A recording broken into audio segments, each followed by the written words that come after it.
Hello বন্ধুরা, তোমরা সবাই কেমন আছো? আশা করছি ভালো আছো। আমার একটি নতুন ভিডিওতে তোমাদের সবাইকে স্বাগত। তো আমি দেখো জামা কাপড় ভালো একটু পরে নিয়েছি, কারণ যাব নিজেকে একটু সাজাতে।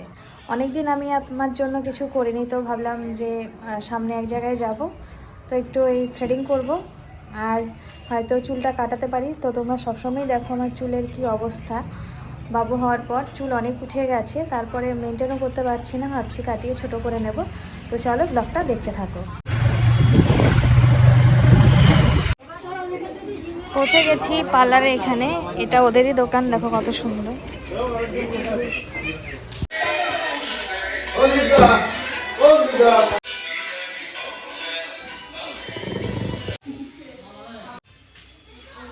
থ্রেডিং করা হয়ে গেছে, হেয়ার কাট করাবো এখন। এসছি বাড়িতে, চুল কাটা হয়ে গেছে।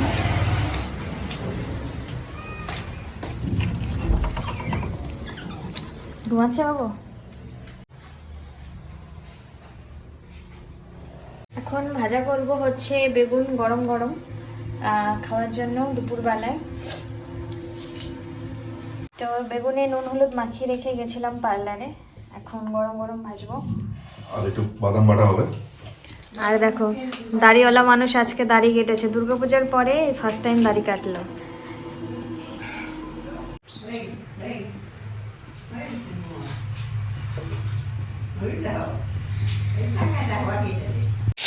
দিয়ে দিয়েছি বেগুনগুলোকে, এখন এটাকে একটু ভেজে দেবো। বেগুন ভাজা রেডি, এবার খাওয়া দাওয়া হবে। সন্ধ্যা লেগে গেছে, বাবুর জন্য একটু খাবার বানাবো। ও বাইরে যাওয়ার জন্য কান্না করছে। বাবা কান্না করো তো আরেকবার। বললাম যে ঠাম্মি নিয়ে যাবে, ও শুনবে না, আমার সাথে যাবে। আচ্ছ আচ্ছ, বাবা দেখেছো মায় না বাবা। ও সবাই কিন্তু দেখছে।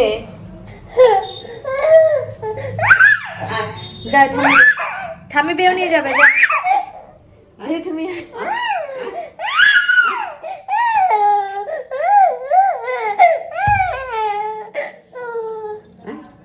হয়ে গেছে, দেখতে পাচ্ছ অনেকদিন পরে একটু কাজল পরে নিয়েছি। আর হচ্ছে এখন করব রাত্রেবেলার খাবার। রাত্রেবেলা করব হচ্ছে ফেনা ভাত। ফেনা ভাত করব আর কিছু একটা করব খাওয়ার জন্য, অত ঝামেলা নেই।